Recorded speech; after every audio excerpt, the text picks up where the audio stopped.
Estamos ahora con Sergio Castro, abogado del Centro de Profesionales por los Derechos Humanos, para analizar el reciente fallo de la Corte Suprema de Justicia que se conoció concretamente hace 2 días y que establece que solamente las entidades con derecho a huelga son solamente los sindicatos.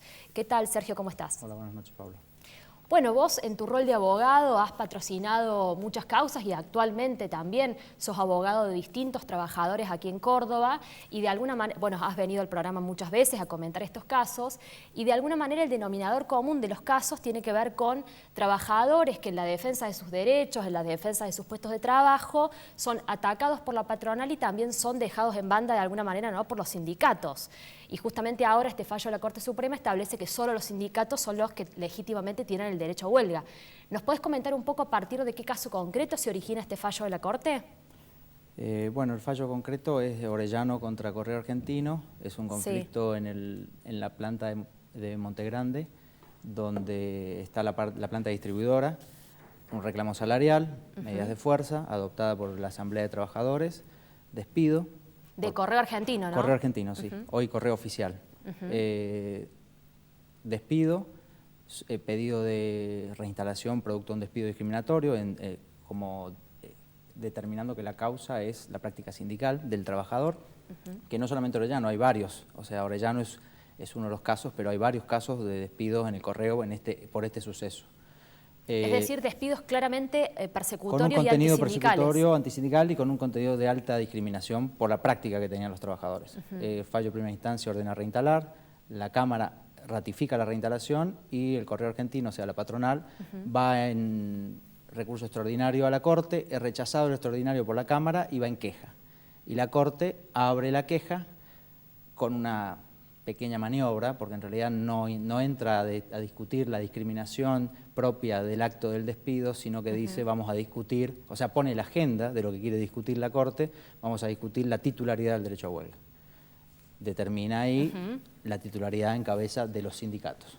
O sea, la titularidad es decir, cuáles son las instituciones que legítimamente pueden ejercer este derecho a huelga. Claro, en realidad la Corte lo que hace es volver a los criterios adoptados en la década del 60 por la misma Corte.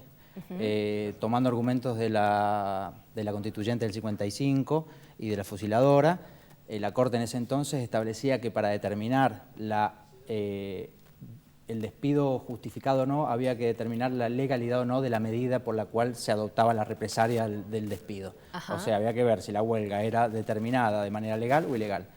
Ese antecedente de la Corte fue quedando en desuso, producto de la realidad de la Argentina, o sea, estaban los 70, la dictadura, los 90 y ahora el 2001, donde se fueron revirtiendo y quedó en desuso la determinación de si la medida por la cual se adoptaba el despido era legal o ilegal. Simplemente se enfocaba en ver si había una práctica de parte del trabajador que determinaba una represalia o una respuesta en modo de represalia por parte de la empresa. O sea que es un retorno a mecanismos utilizados durante dictaduras militares. Exactamente, es una interpretación regresiva, en un punto reaccionaria, y es tratar de desandar un camino que la jurisprudencia, los trabajadores han ido conquistando en los distintos estamentos de los tribunales en este último tiempo. O sea, después del 2001 han habido fallos mucho más progresivos, como lo que fue Catalina Balaguer, lo que fueron las reinstalaciones de los delegados de hecho, todas estas cuestiones. Desde el CEPROD y también desde la izquierda, ¿no?, desde el PTS, han insistido mucho en el carácter antihuelga que tiene este fallo de la Corte Suprema, ¿no?, que quiere atentar contra el derecho a huelga. ¿Qué nos podés comentar sobre, bueno, es un derecho que está establecido en la Constitución Nacional, ¿qué nos podés comentar sobre qué interpretación en torno a ese derecho estaría proponiendo este fallo de la Corte? En realidad lo que hace la Corte es un análisis muy formal, más que ir al espíritu del artículo 14 bis, de la Constitución, segmenta el artículo, dice cuando quiere hablar del trabajador y sus derechos, lo dice en la primera parte, cuando quiere hablar del derecho a huelga, lo dice en relación a los gremios. Entonces entiende que gremio estaría haciendo referencia a sindicatos, o sea, asocia o iguala.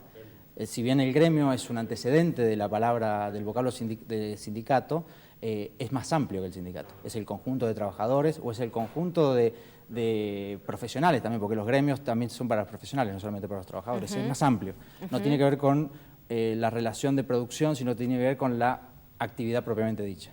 Claro, porque además la cuestión de la pertenencia a un sindicato es algo voluntario, ¿no? Que un trabajador puede o no puede hacerlo y eso no puede quitarle su derecho a la protesta frente a la vulneración de sus derechos. Además en la Argentina actualmente existen muchos trabajadores que no están sindicalizados, en su gran mayoría existe un alto índice de trabajo en negro, o sea, toda esa gente en un sentido queda, ya está al margen de la posibilidad de ejercer ese tipo y encima ahora, si está determinado que solamente los sindicatos pueden llevar adelante este tipo de medidas, la huelga propiamente dicha, no tendrían ninguna herramienta, que no es menor, porque creo que querer limitar el ejercicio del derecho a huelga en el contexto actual es limar la fuerza de una herramienta que los trabajadores, la clase trabajadora, el movimiento obrero, con la cual ha ido obteniendo diversas conquistas, no solamente en el plano sindical, sino también en el plano político.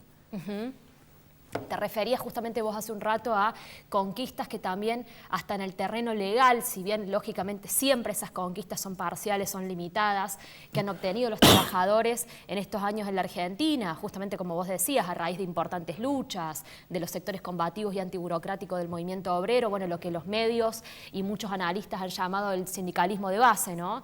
Que han conseguido, bueno, vos te referías recién al fallo de Catalina Balaguer contra PepsiCo, ¿no? El reconocimiento de delegados de hecho, o también el fallo de la Corte Suprema contra el monopolio sindical, ¿no? O sea, de alguna manera este fallo sería contrario a todas esas pequeñas conquistas parciales que se fueron obteniendo en el terreno legal en estos años.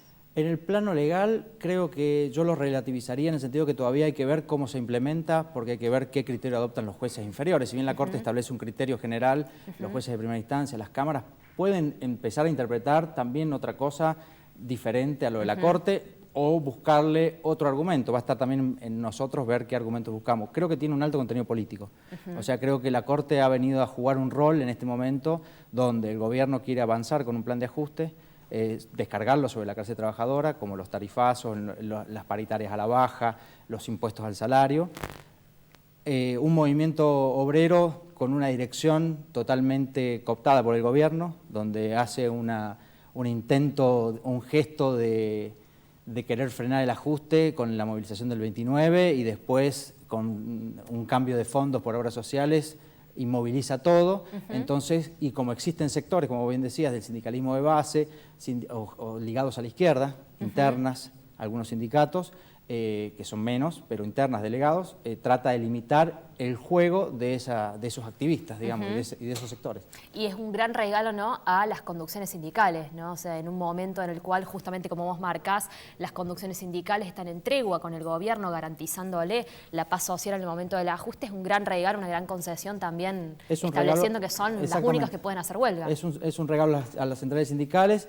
Y no solamente a las centrales sindicales inscriptas, propiamente dicho, como serían Moyano, Caló, Daer, sino también a las simplemente inscriptas, como serían las CTA. Porque en última instancia dice el derecho a huelga es propiedad en un sentido titularidad de los sindicatos, pero no solamente los que están inscriptos, sino también los simplemente inscriptos. O sea, la CTA le da, en un punto le quita a los trabajadores y en otro punto le da a todas las burocracias, o sea, tanto sean CTA como sean gremios de la industria o de los servicios. Para todos por igual. Para dialogar un poco con los trabajadores que nos puedan estar mirando, vos recién decías, bueno, legalmente hay que ver a qué interpretaciones va a dar lugar esto, cada cámara, cada juez, etcétera, pero bien marcabas el espíritu político, digamos, que tiene este fallo. Concretamente, entonces, para los trabajadores que nos están mirando, implicaría que si te echan del trabajo, o da lugar a la interpretación y a la utilización de que si te echan del trabajo, por ejemplo, y tu sindicato no hace paro, como viene sucediendo, ese trabajador está desamparado, no puede hacer nada. En un sentido sí, en un sentido creo que lo que la Corte está tratando de hacer es de limitar el acceso, porque convengamos una cosa, hay conflictos que son colectivos donde hay un conjunto de trabajadores de 200, 300, 150 y los que terminan judicializados no son esa cantidad. O sea, en última instancia existe una discusión que se va a dar en la cotidianidad, una relación de fuerzas en el conflicto que lo va a determinar.